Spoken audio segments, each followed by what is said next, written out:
If you'd like to try to follow along tonight, you can turn your Bible to Judges. But to be honest with you, as many of you know, much of Judges is rated R or above. I'm not going to be reading a lot of the text. I'll be summarizing a lot of it and then reading a few key texts. But if you have one of those old book-style Bibles that's bound and has pages in it, if you go to the very back, you might have a few maps. And since I didn't get any prepared for us tonight to show you, that actually might be the most helpful thing for you to have in front of you tonight. If you've ever tried to sit down and read through the book of Judges, especially in a short period of time, you probably found it very overwhelming in terms of the number of names, people groups, nations, cities, etc. It's pretty overwhelming. And so just getting through one story, you kind of have to read 4 or 5 times sometimes just to know, now who did what to... If you ever had that moment when you're watching a movie, now I thought that was that person, and I thought he said it. You have a lot of that kind of when you read through the book of Judges. And that's just the head struggle with the book of Judges. And then when you go through the book, if you're really engaged with the material, it's really heavy. And I got to say that, spending a week pretty intensely looking at this book, it's heavy. I'm very fortunate, though, that we're going to get to Ruth as well. Judges is, without a doubt, one of the darkest books in the Bible. And Ruth, though, in wonderful complement to that, is one of its sweetest. So if you're getting a little depressed here a few minutes in, you're thinking, oh, end it now, just know there's some light at the end of the tunnel. Let's pray. Father, thank you for telling us this story, even though it's hard to hear. Thank you that this story is one that ends with a king, a redeemer, and his redeemed. Lord, I ask that you would give us clear heads, soft hearts to hear from you tonight. And so we invite your presence. We ask that you would lead us, guide us, help us, encourage us, challenge us for your glory. We pray this in Jesus' name. Amen. Well, let's cover a little bit of the background. I don't know if you know much about this period of history from a secular point of view, but it has a name. So the conquest takes place roughly around 1400 BC. And by the time you get to the United Kingdom, the stories of Saul and such, you're around 1000 BC. The story of Judges takes place roughly between 1350 and 1000 BC. And in secular history, if you just get a regular history book, that period is known as the collapse of the Great Bronze Civilization. It's known in history as a time in which an entire civilization just vanished. But it's a complicated version. And it doesn't say, oh yeah, the history just tells the Bible, just read the Bible. The secular historians aren't trying to do that. It's just interesting when they take the wider view and look at what's going on all over the world. You'll get an even deeper sense, I think, of just why this book is so dark and chaotic. So, first of all, leading into that time period, we know about Egypt, right? We know how Egypt plays a role in Israel's history. Egypt was the global power, right? They called the shots in most of the world. And they were south of the Promised Land. North of the Promised Land would have been the Hittites, okay? And they had a pretty impressive army and domain as well. And they were the two big powers of the world. And so Israel, what we call the Promised Land, was the land that was caught up in between them. And so they would have these skirmishes in the Promised Land from time to time. They would set up their outposts from time to time. Neither one of them really wanted to move in and sort of say, this is our land, but it was important land. It was all the trade routes go through there. So you connect the east and the west, the north and the south, all through here. And so it was important strategically, and they were constantly going after each other. And when that whole story of the patriarchs at the end of Genesis on how they end up with a family of 70 in Egypt and things are going well, Well, they weren't alone. A lot of people, a lot of other Semitic people migrated into Egypt for better times. And over time, there was a lot of growth. And in around the 1600s, I don't remember exactly, there was what's known in history as the Hyksos Rebellion. This is the story of these Semitic peoples that came in and told Egypt, we're going to call the shots now.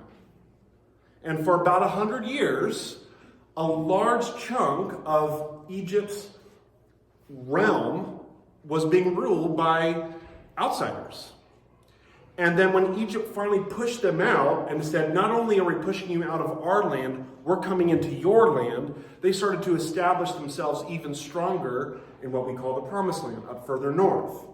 And we don't know for sure, but at some point, something changed in Israel's history. They went from having a great relationship with Egypt to being oppressed by them. And many people believe this is probably the answer. That basically, they went after all the Hyksos, all the Semites, all the non-Egyptians. And so they weren't driven out. They says, you stay here and we'll just put you to work. So when Israel's delivered by God, miraculously, from Egypt, and they wander in the desert for 40 years, and then they enter the Promised Land, they're going into a land that's technically ruled by Egypt at this time. So, another thing, at the same time, the prophet Amos tells us that when he brought Israel into the land, he also brought the Philistines into the land. So, try to understand this. At the time of the conquest, you've got two historic global empires constantly skirmishing each other in this area. Not really wanting to establish it, but wanting to control it. So there's Canaanites, there's tribes, there's all kinds of other peoples, but they're the big powers that are trying to control it from a distance. They're the suzerain, right? We talked about that with Deuteronomy. They're the suzerain, and the local city-states, they're vassal states of Egypt in most cases. But then God brings Israel in, and they enter the east. So if you're looking at your map, all right, they cross the Jordan River, they come in from the east, they move west. At the same time, according to the prophet Amos, he brings in the Philistines from the west. So now we've got the Hittites to the north, Egypt to the south, Israel coming in from the east, and the Philistines from the west. Plus, you've got all the local tribal leaders who maybe don't want to be ruled by Egypt or the Hittites or the Philistines or Israel. Plus, there's giants, like actual giants, the Rephaim, the Anakim. Some people would say there's a lot more than that a lot of the ites are actually eames. So, do you see how much of a mess this land is? Hopefully this helps drive home a little bit about just how miraculous it was that God did indeed deliver this land over the course of the conquest. We read about that in Joshua. The success that we saw there at the end of that book is absolutely stunning. Because it puts Egypt in its place, it puts the Hittites in their place, it puts the Philistines in their place, it puts the giants in their place, it puts the local tribal leaders in its place. God says, this land belongs to my people. And by the end of Joshua, the land of promise becomes the land of Israel. They hadn't kicked everyone out. They haven't toppled every city, but they've done enough work that they've established themselves as the true hegemonic power in the land. And like we saw with Deuteronomy, the way they enter the land and the way the law is structured, we should actually see it this way, that Yahweh himself has claimed this land. He's the suzerain, and the people who have covenanted with him are the vassal state of Yahweh. So this land is the land of Yahweh. It's his. It belongs to him. Joshua ends, and it's beautiful. The greatest generation, right, in Israel's history. They conquer the land, they obey, they don't backslide. I mean, they're not perfect, but they're the closest they ever come. And that book ends. They've done their job. They've established the land for Yahweh. They've been obedient. God has delivered them miraculously. And then we turn the page and we get to Joshua, or to Judges. and things get dark really fast.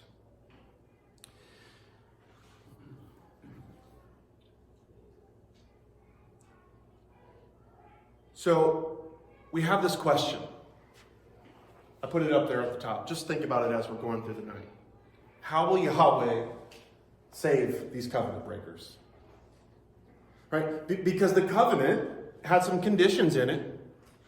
Right? Blessings and curses. It was just a generation ago that the people that reaffirmed their covenant by going to Gerizim, sending half the tribes up to Mount Ebal, half the tribes up to Mount Gerizim, and then pronouncing blessings and curses, right? Reminding them there are rules. And yet his people keep breaking the rules. They're covenant breakers. God called them out of Israel, essentially marries them out in the desert, calls them a kingdom of priests and a holy nation, and they just backslide. If God saves them, it kind of calls into the question his integrity. Because they keep breaking your law and you keep forgiving them. So how's God going to solve that problem? The sin problem of his bride, who goes after other gods, who goes after other lovers, time and time again. How will Yahweh, the real suzerain of this land, vindicate his name by punishing evil, but also saving his beloved? This is a real problem. And that's what Judges and Ruth seek to answer for us. 3 L's are sort of going to just feed some themes for you. The line is the big one. The theme of the line. So what I mean by that is, what kind of philosophy of history does the Bible teach? Right? We have this idea, we do this in philosophy even today. Is history cyclical? All right? Or does it have a trajectory? Does it go somewhere? Right? This is actually a big question. Right? We even say things like history repeats itself. Right? There's a certain despair to that if you think about that. If everything just repeats itself and the cycle goes around and round and round and round again, you're like the hamster in the wheel. You're not going anywhere. So this philosophy of history inevitably leads to despair. And in the Eastern world, like Hinduism, they call it samsara. And the whole vision of their philosophy is to escape the cycle that goes on and on and on and on and on and on. That's salvation to them, getting out of the cycle. And now our question is, this cycle that we're going to see in the book of Judges, which I'll talk about in a minute, it repeats itself over and over again for 300 years. It's like there's no end in sight. That's longer than we've been a country. And you have to put yourself in their shoes, and in that place, you got to be thinking, is there a point to any of this? Where is this going? Why does God keep saving these people? They keep doing these terrible things. Enough already. Move on. So, we're going to try to look at that. Is history a cycle that repeats itself, or is there a line? Is there something that points us to something? And I believe we're going to find that there is one. There's also the theme of loyalty. There's the theme of loyalty to God, to Yahweh. It's in this book that Baal really makes a strong appearance. We all are familiar with Baal. He's sort of the chief competitive deity throughout most of the Old Testament. And he's really front and center through much of Judges. He was one of the chief deities of the Canaanites. He's actually the son of their chief deity, but he was one of the primaries. There's also a god named Chemosh who's going to make an appearance in here. But the idea is, and there's Ashtoreth. She's the feminine god, all right? So Baal's consort.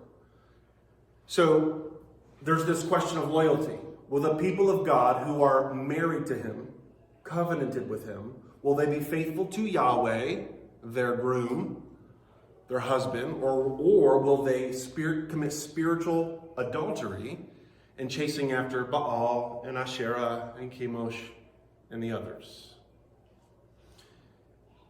Maybe maybe the answer is some kind of syncretism.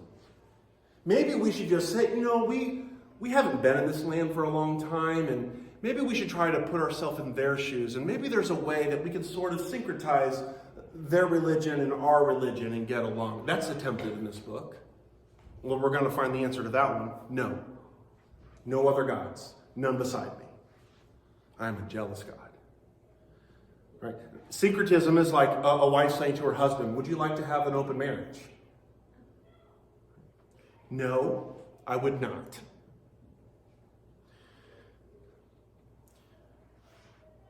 Then finally, there's this issue of leadership. I got 12 names up there. There's more than that. Right? There's 300 plus years of some leadership lessons. Mostly how not to do things.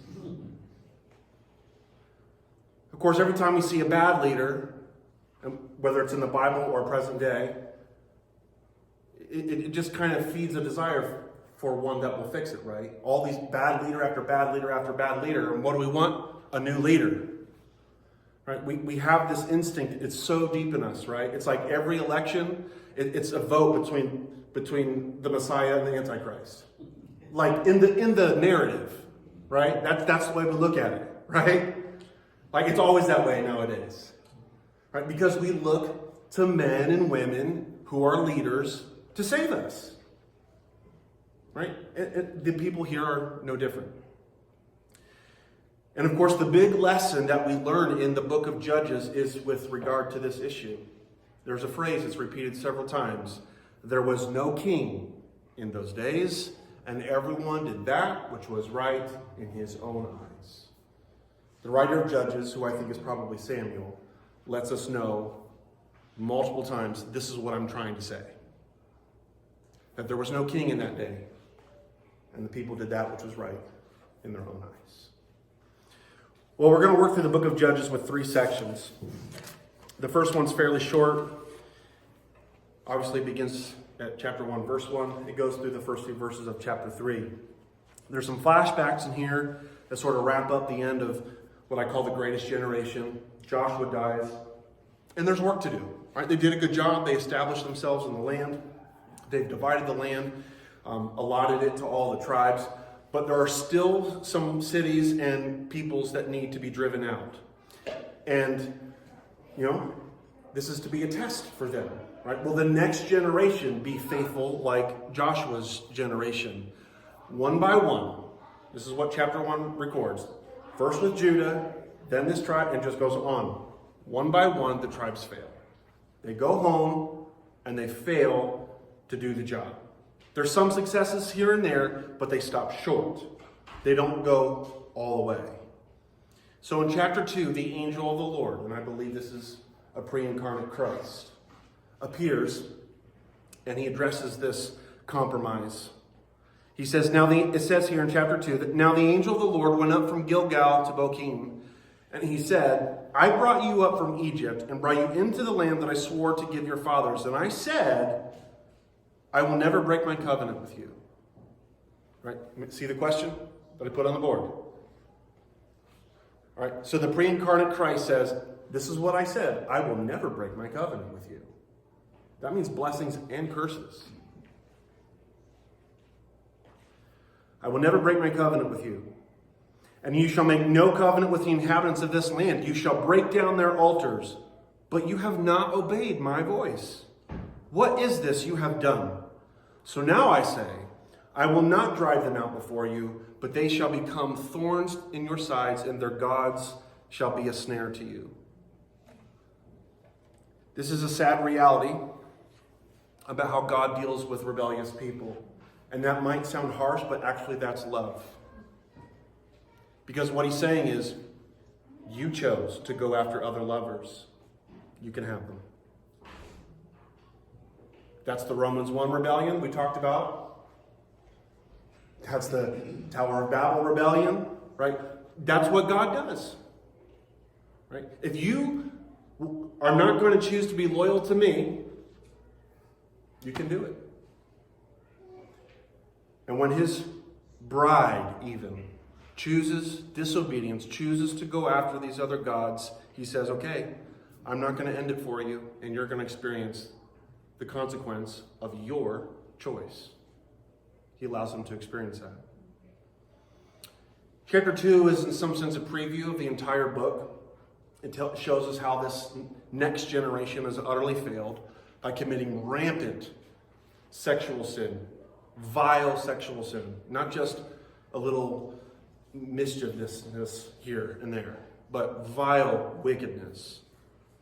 So we see the sexual sin, we see the spiritual idolatry and the worship of other gods in this next generation.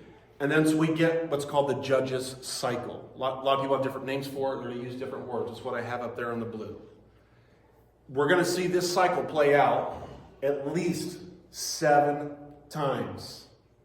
So in that question about is history cyclical or a line, this cycle for 300 years or so would lead the reader to believe, oh yeah, history's a cycle.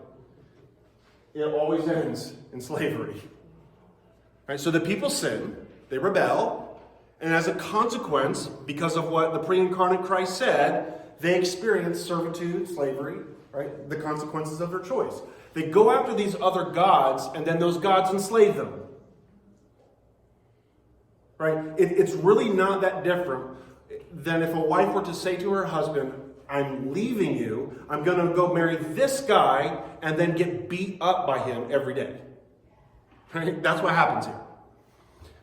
So they sin, they fall into servitude, and then after they can't take it long enough, they cry out for deliverance. And God provides for them. And he sends them a judge, but that's not judge like with a gavel judge. It means deliverer, something like that. It's a warrior.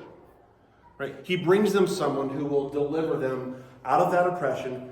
That is, he will, after a certain amount of time of them experiencing the consequences of their rebellion, say, okay, now that I've heard your cries, I love you so much. Okay, I'm gonna deliver you. And in days, weeks, months, maybe a few years, it starts all over again. Over and over again. So that's the cycle. Then, well, I should say this before we get into this. Well, the other thing about the cycle is, it's not just a cycle, it's a spiral. It's a downward spiral. Right? So here's where I'm going to steal some sweet memories you might have of flannel graph Christianity. Right? Everything you learned about judges might have been wrong. Right? Samson is wicked. He is not a hero. And whoever thought it was cool to make Samson some sort of Christian comic book hero didn't read the Bible. Right? He is not a hero. He's not to be emulated. He's not worthy of our admiration. Right? These 12 judges that you see here go from okay to bad to worse. Who's at the end? All right? All right? The judges are not good people. Rarely are they decent leaders. Occasionally they do something right. But this cycle is a downward spiral. Right? So if there's a line, okay, maybe there is a line down to Sheol, right? It just gets good to bad to worse. So, another thing that you would see if we were reading all of this is the way the Spirit of the Lord is at work. What we're going to see, it's so interesting, I just want to point it out, I'm not going to read a bunch of instances of it, is that when these judges deliver their people, they do it because the Lord has granted to these leaders, flawed as they are, a specific anointing of the Spirit, where the Spirit comes on them and empowers them to do these mighty things. Samson didn't do what he did because he had big muscles or looked like the Hulk. In fact, I have a theory I could beat him up if he wasn't empowered by the Spirit of the Lord. I think I'm probably bigger and stronger. I think he was kind of very average, if not a wimp. Because that's what God does. I'm going to take you all the way down here so I get glory. Like with Gideon, the army of 300, right? Right? He decreases man's glory, so his glory is more. I don't think there was anything impressive about Samson. He was average at best. But when the Spirit of the Lord came on, he could do amazing things. Right? So we see the Spirit at work in these specific momentary, localized instances empowering these judges to do their thing. So I'm going to try to do this kind of quickly. I'm going to go through all the judges. I think a lot of us can name 3 or 4 by memory. I can name like 6 or 7 by memory. So I had to write them down too. But we'll just do, some of these are going to be super quick. But I want to give you a little flavor of these stories so that you can feel the impact of this cycle and its downward spiral that it's creating. Othniel is the first one. It's Othniel versus the king of Jericho, right? You're thinking, Jericho, I thought we conquered them. Yeah, well, they lost it already, right? So they got this problem. Guess what? Sin, idolatry, right? This is just one generation after Joshua. In fact, Othniel is the nephew of Caleb, right? One of the good guys, right? This is the very next generation. Othniel is then the deliverer that's brought, and they have a victory over the king of Jericho after about 8 years of oppression, and then they have a really decent season of deliverance from Jericho. Good start. Then we get to Ehud. This one's just a fun one. So we got to talk about this one before it gets too dark. So Ehud is left-handed, and this is what's so kind of funny. I love things like this about the Bible. He's from the tribe of Benjamin, and Benjamin means son of my right hand. So Ehud is a left-hander from the son of my right hand. In fact, I think this is true. I think there's at least 3 times in the Bible where someone's mentioned as being left-handed. They're all from the tribe of Benjamin. But God's got a sense of humor, right? So it's Ehud versus the king of Moab. And I meant to point this out earlier. But again, that complexity of all the peoples in the land, we talked about the nations in the north and south, the east, west, the locals, the giants. I left out a group. They have relatives, right? The Moabites are one of them. The Moabites are descendants of Lot. That's Abraham's nephew. All right. If you remember Genesis, at every generation through the patriarchs, there's sort of this narrative tension. This line or this line, right? Abraham or Lot. Not Lot, Abraham. And then it's Isaac or Ishmael. Not Ishmael, it's Isaac. Then it's Jacob or Esau. Not Esau, it's Jacob. You see where I'm going, right? But they all had kids, and they all had lines, and they all became nations. So the Moabites are the nation that comes from Lot, right? And then there's also the Midianites and the Edomites and the Ishmaelites, right? They're all in the land too, and they're all relatives, cousins of sorts. So it's really complicated. So this one's against Moab, their relatives. This is where the left-handed guy, he comes in to the ruler there, and he's left-handed, so apparently no one noticed that he keeps the sword on his right hip. So he pulls it. He's got a private audience with him because he's got to tell him something that no one else can hear. And he sticks it into him. And the king apparently was so fat that this sword, this 18-inch sword, goes in, hilt and all, and out the back, and he can't even get it back out. That's a big dude. And so he dies.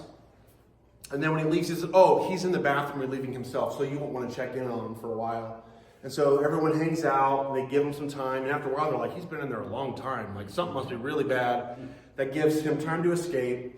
They go in, they find him dead. But this, Ehud comes out saying, he's dead, let's go. And this accelerates, and they end up winning a huge war against the Moabites. Next, Shamgar. One sentence. He kills like 600 Ammonites. The thing is about Shamgar that's interesting to know is that he's probably not even an Israelite. That's not a Hebrew name. So again, what we're looking at here is a local tribal warrior. And the people cried out to this guy who's maybe got a following and some wealth and is like, can you help us? He's like, sure, I'll help. So there's Shamgar. Then we get to one of the big ones that we recognize, and that's Deborah. Deborah might be one of the best, most loyal. Her battle is primarily versus the Amalekites. I feel like I should say this in 2024. The story of Deborah is not a feminist anthem. People like to make that. I do, however, believe that it is a polemic against cowardly men. So the way the story goes, Deborah's the judge. And actually, she's a judge. She actually does some decision making. We have no reason to think that she's not allowed to do this. She's in this role. But when it's time to go to battle, she goes to, a man. It's like, hey, Barak, war is for men. So God says, you're to go out and lead the army. And he's like, okay, but you're coming with me. That's a coward. Okay? So he go, and Deborah says, okay, I'll go. But if you insist on me going, I'm telling you right now that when you win this war, no man will get the praise for it. And you think, if you're reading it, you're thinking, oh yeah, Deborah's like, yay, hear me roar, right? That's what you're set up to think, right? But that's not how it plays out, okay? So Barak leads the people in battle. They have victory. There's a man who's responsible for leading that army. His name is Sisera. Guess what he does? He's also a coward. And instead of fighting to the end, he leaves. And he finds a guy camped in a tent out in the middle of nowhere. His name is, I can't remember all this. It starts with a B. And his wife's name is Jael. And Sisera goes into Jael's tent. He's exhausted, right? He just lost thousands of men in this battle, right? And he goes in, and the woman, oh, I'll take care of you. It's okay. That's right. You must be tired. And she soothes him to sleep, covers him up, grabs a tent peg, drives it through his head. So like I said, this isn't really a feminist anthem so much as a polemic against cowardly men. Because what you have is Barak, who should have got some credit for having this huge victory, and Sisera, right, who should have fought to the bitter end, and both of them get showed up by women doing things that they should have been doing.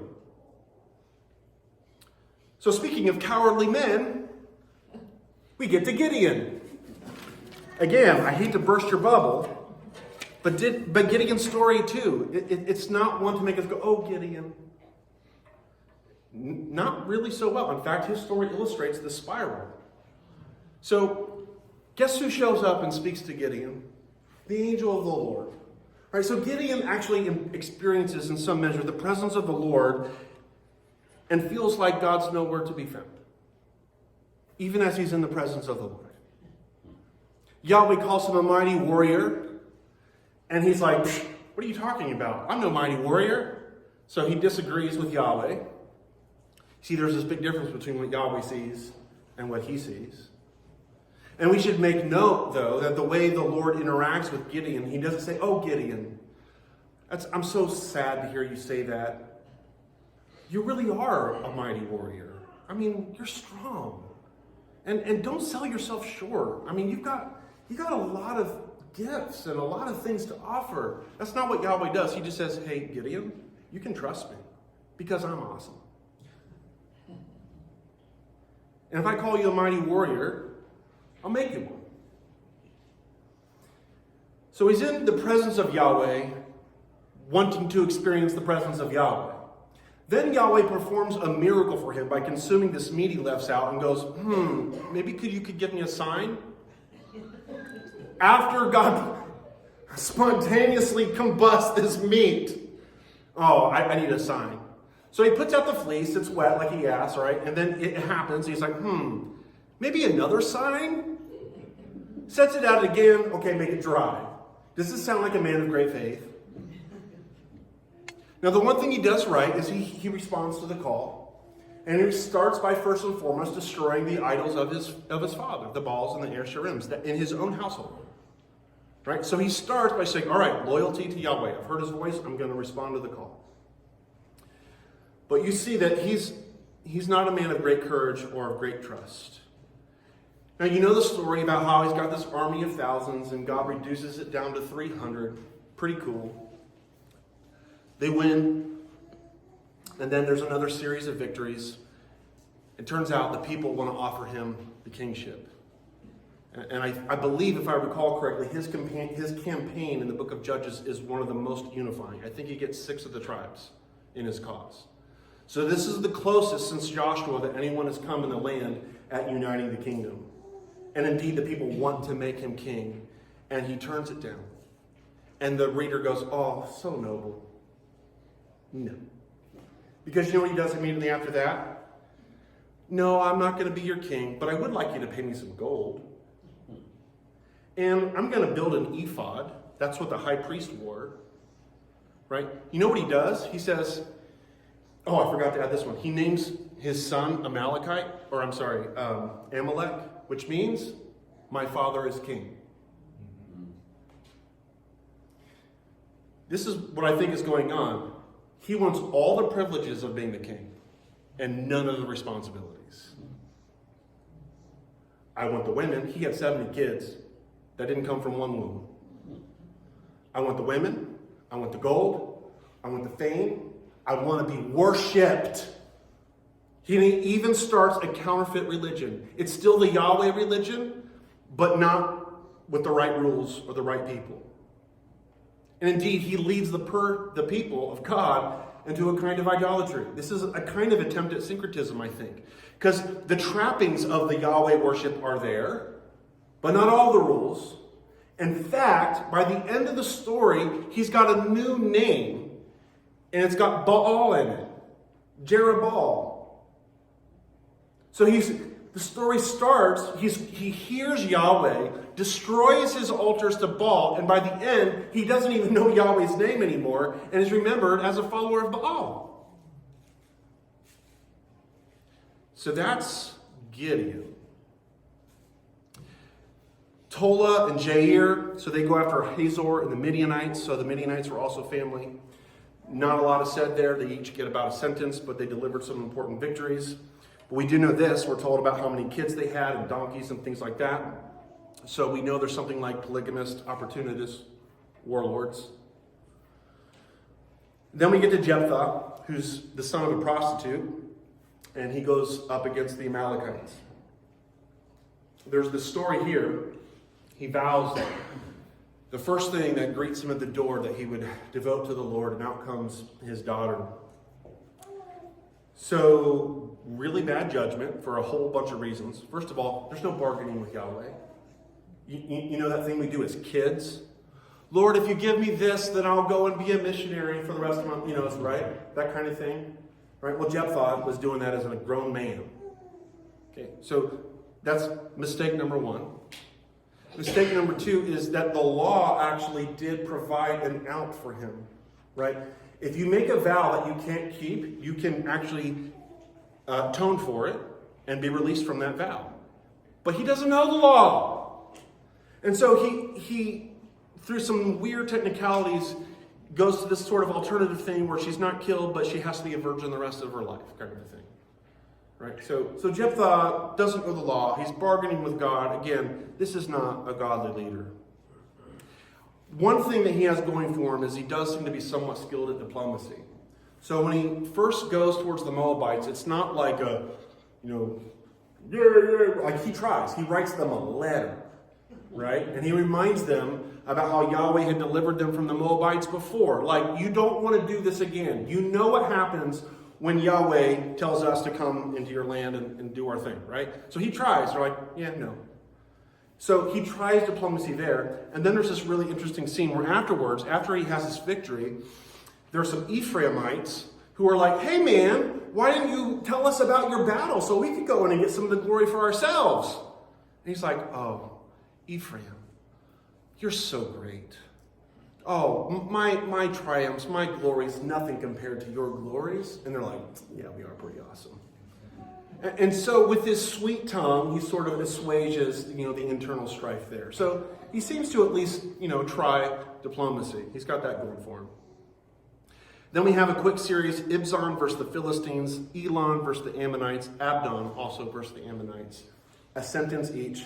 But again, what we normally find in these short summaries, that they're just polygamists, opportunists, warlords. Right? That's the flavor of the day. And then finally we get to Samson, whose primary antagonist is the Philistines, and he's probably the worst of them all. We know the story fairly well. His mother was barren, and there's an angelic appearance to her, and she's told that she will conceive and bear a son. I'm like, oh, that kind of sounds like the Jesus story. Maybe Samson's some sort of foreshadowing of Jesus. Yeah, I don't think so. At least not how we might be thinking. He's supposed to take a Nazirite vow. He does. In fact, his mom has to start by following those rules while she's pregnant with him. And yet we know from the stories that are told that he breaks his vows constantly. So the first thing we learn about Samson before anything interesting has happened in his story is that he is a pathological vow breaker. All right? So what emerges is the portrait of a man who's vengeful, arrogant, lustful. If he wants it, he gets it. If he sees something he likes, he will do whatever he can to get what he wants, how he wants it, when he wants, on his terms. Vows be damned. Right? That's Samson. He has no regard for Yahweh.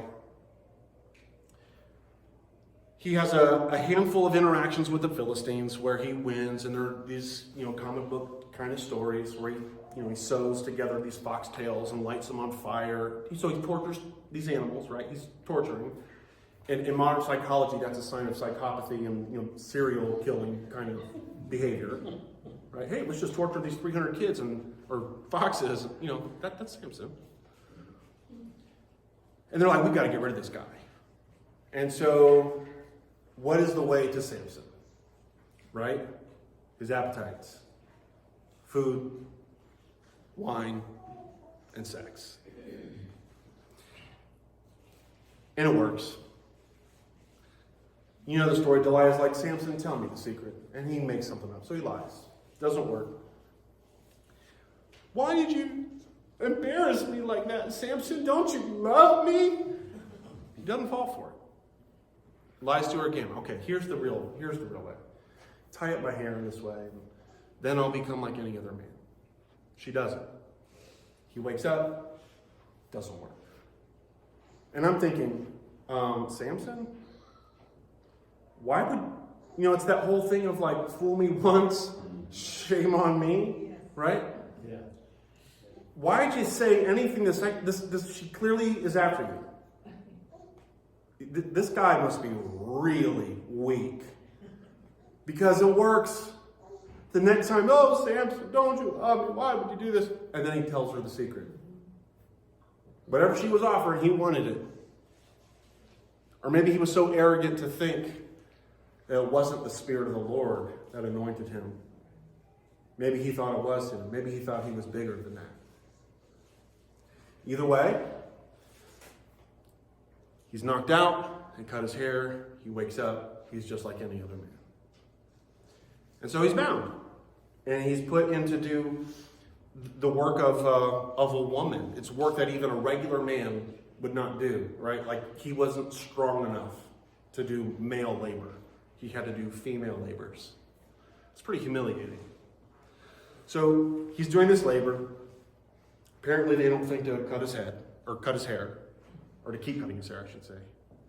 And it grows out, and it appears that maybe he does have a little bit of a redemption arc here. Because maybe this experience has taught him something. Maybe he's been properly humiliated, shamed, whatever you want to call it.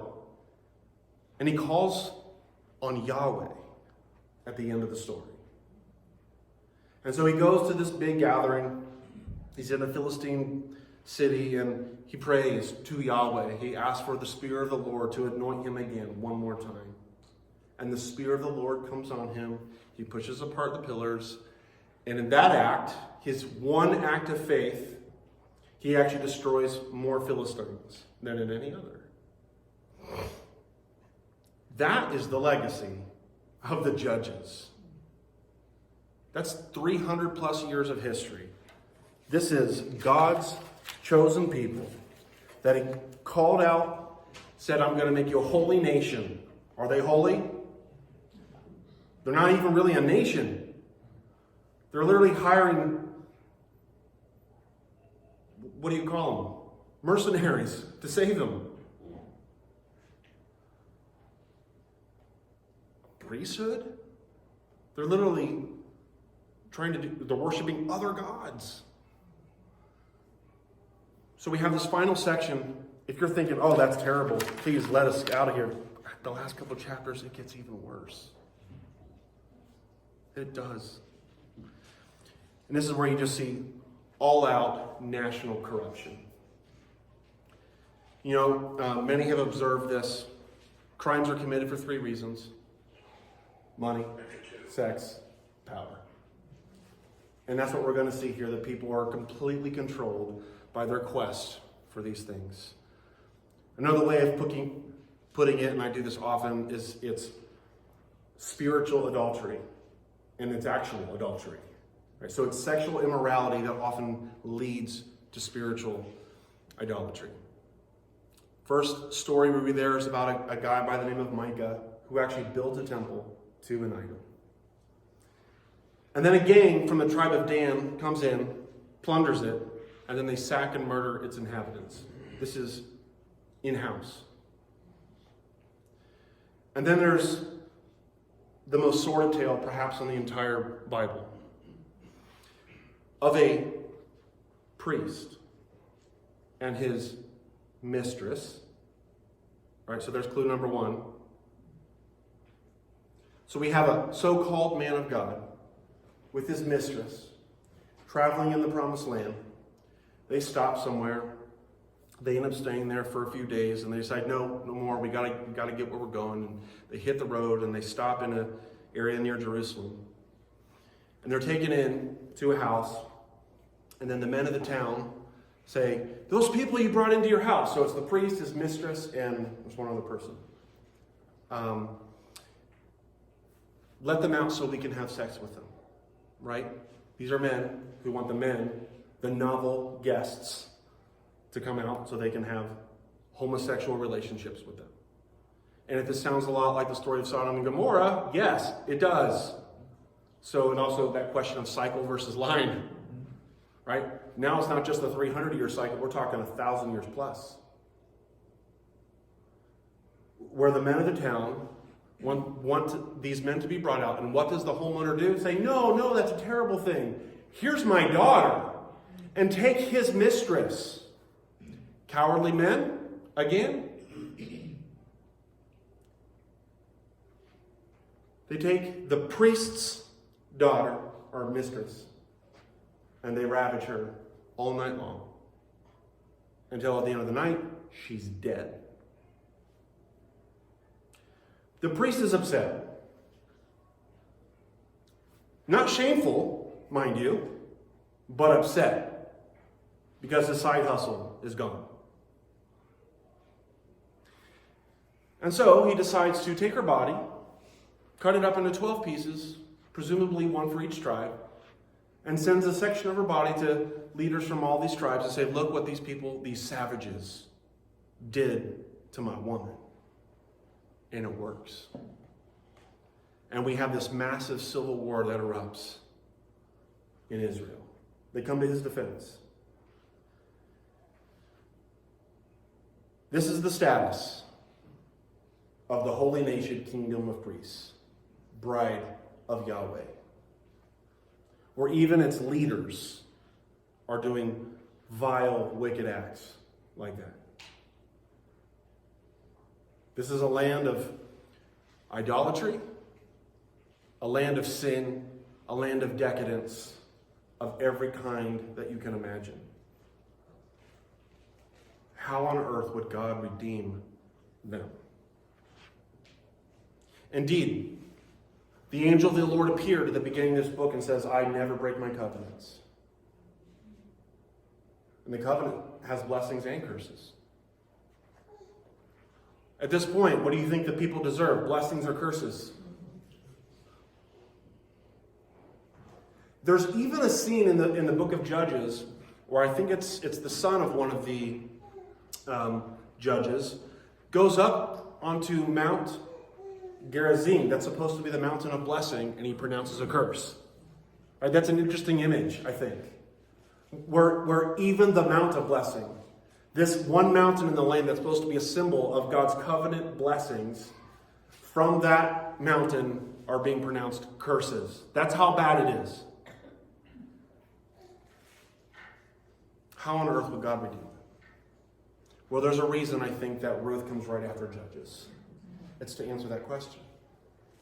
It's to answer the question about how God would save covenant breakers It's also going to address the issue, is history a circle that repeats or a line? Is this all just a repeating of things that go over and over again? Are we just aimless and adrift? Or is something really happening here? Is Judges just a portrait of nasty people? Is that all we're supposed to get out of Judges? That everyone did that which is right in his own eyes? Is it a tale of man's inhumanity to man? Is that all that we're supposed to get from it? Or is God doing something? Well, we get into the book of Ruth, and what we find there is in Bethlehem, of all places, there's an Israelite family that's really struggling to survive because there's famine in the land. And so they move to Moab, right? That's east of the Dead Sea, their cousins, so to speak. Thinking the land is better, maybe we have a better shot of taking care of ourselves over here. So it's Naomi and her husband. They have 2 sons, and they find wives in Moab. So they marry Moabite women, Ruth and Orpah. And their disaster strikes. Naomi's husband dies, and both of her daughters-in-laws, or sons-in-laws, die as well. So now this Jewish family in Moab is an elderly woman and her 2 daughters-in-law. Until just a few decades ago, that's a death sentence. You have no way of taking care of yourself. Your destiny is something like death, slavery, or sex trafficking.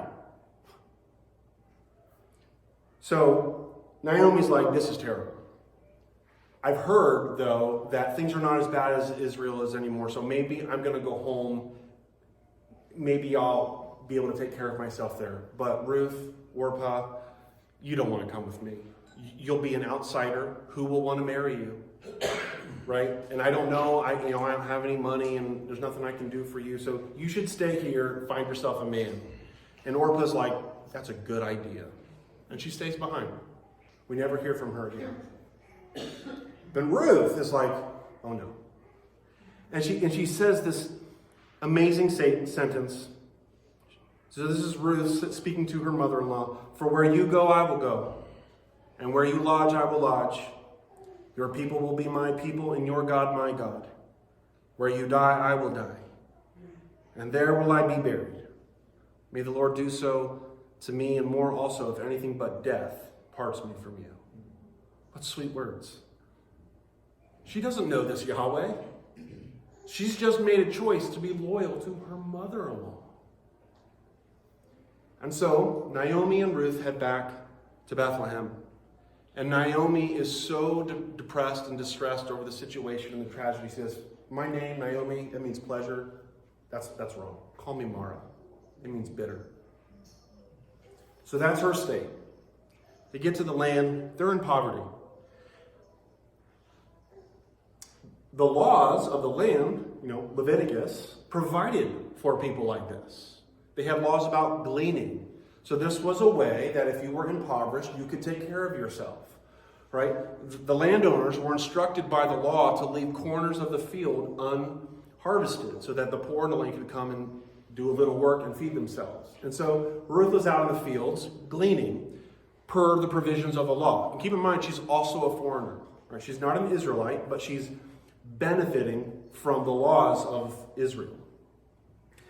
So she's out on the land, and she meets the owner of the land, who's Boaz, and there's like a lot of other people there, and turns out Boaz is like a really great guy, and he's actually referred to as a man of noble character. And so she gets home, she reports to Naomi about how her day went, as we do. And yeah, I gleaned and it went really well, and I met this guy named Boaz, and Naomi was like, what? You met who? Boaz? Are you kidding me? Boaz? And she's like, what? I mean, he's a nice guy, but what's so great? Boaz is my kinsman redeemer. there might be hope for us in this land. I might be able to get a husband for you. And so, Naomi's really excited, and she does what excited mothers do. They scheme. Ruth, take a bath. Right? Clean yourself up a little bit. Right? You want to make yourself look good to this guy. All right? You go back, you tell him who you are, and, maybe, you're not really supposed to propose, but maybe you can let your interest be known somewhere. Right? So she does this. And she shows her interest. This was probably an actual custom of the day. You wouldn't have women proposing, but you would have women saying, hey, I wouldn't mind if you propose. And the way you would do it back then apparently is warming a guy's feet. All right? So she warms his feet. And we all think, that would be pretty nice. That would melt my heart. And it seems to work. Boaz is like, yeah, I like you. And he calls her a woman of noble character. So after Judges, it's pretty nice we found a man and a woman of noble character. Finally.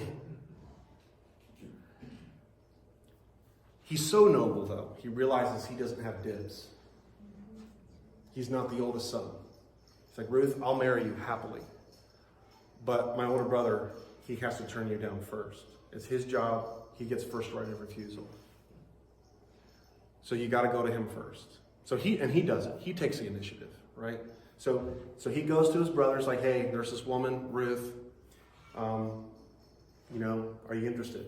If you marry her, you can, you'll save her by marrying her, but you can also redeem Naomi. That's her mother's land, right? So that's the job of a kinsman redeemer, is to pay off the debt, right? And that's a responsibility. And we're told in the text, I believe, he's like, nah, I'm not interested because she's a Moabite. And for that reason, he rejects her. So, Ruth lets Boaz know. Boaz is like, yes, she's mine. So, Boaz marries Ruth, and he redeems Naomi's family property. He restores his family, completely reversing the tragedy that began in chapter 1 of the story. And at the end, a son is born, and Naomi has joy again. What a sweet story. Thank you, Jesus. It only took 300 years. God is rarely mentioned in this book by name, but clearly at work. One of the ways you sort of see it is there's all these, just so happened kind of things. Right? It just so happened that there was famine in this part of the land, but not this land. And it just so happened that when tragedy struck in Moab, that things were good in Israel again. And it just so happened that she ended up reaping in Boaz's field. And it just so happened that his older brother didn't want to redeem her. It just so happened. No, clearly, God has been at work, bringing a man of noble character and a woman of noble character together. What a great, beautiful picture of redemption we have. In fact, the word redeem occurs 23 times in 4 chapters of Ruth. But the coolest things in the Bible, this might be hard for you to believe the first time, are the genealogies. We learn in the genealogy at the end of the book that Ruth is the great-granddaughter of Rahab, prostitute.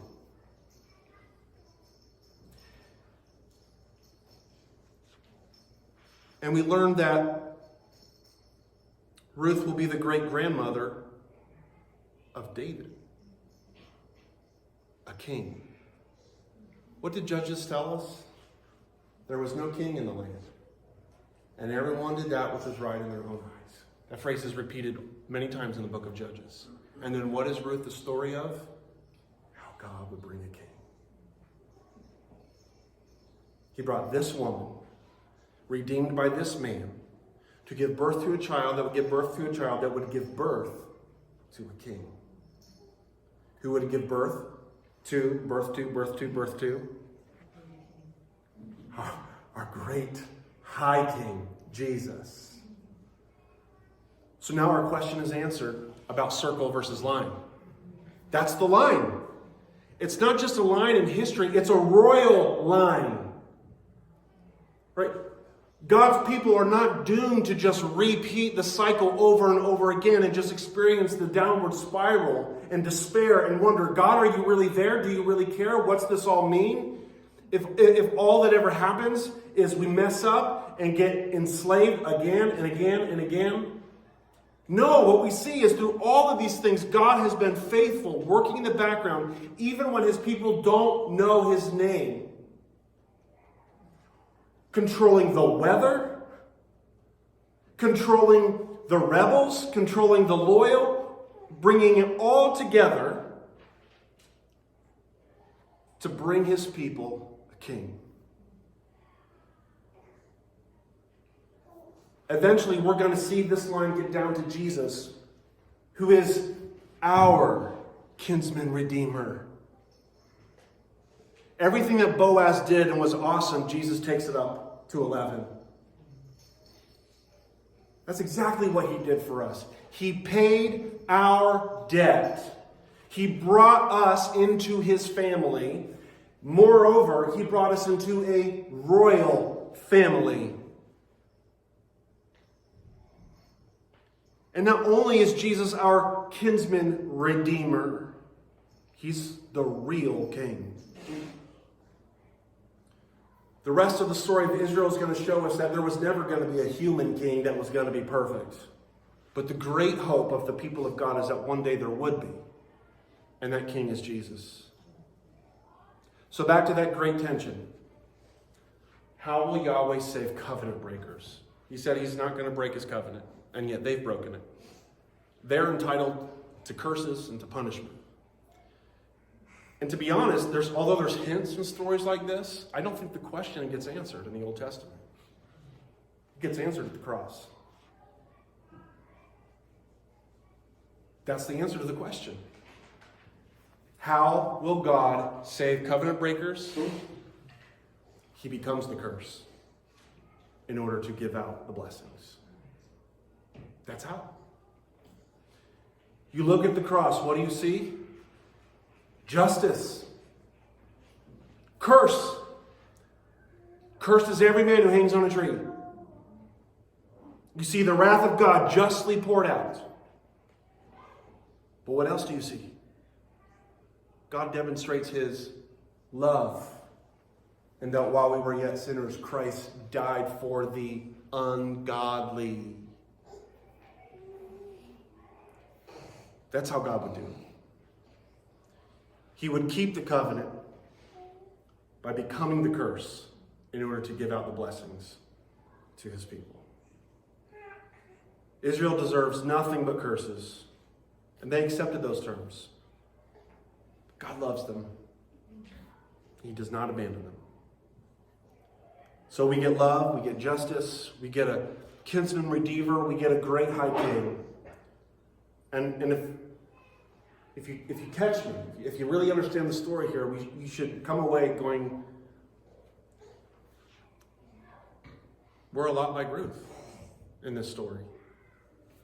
Gentiles, impoverished, but brought into the family of God because of the love of a kinsman redeemer, and get to participate in a royal family.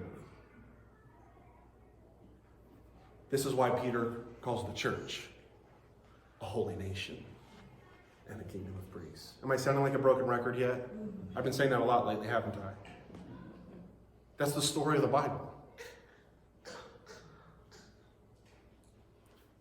We didn't deserve it. If you're looking to see some lessons about yourself or whatever, you read Judges, you should be going, I might not have done that, but I can see that evil in me. And if you're thinking that that's not the case, you would never be, that you're better than so many people, well, you're comparing yourself to the wrong person. All right, and that's what Leviticus was all about. But there is a way for the unclean to be cleansed. There is a way for the outsiders to be brought in.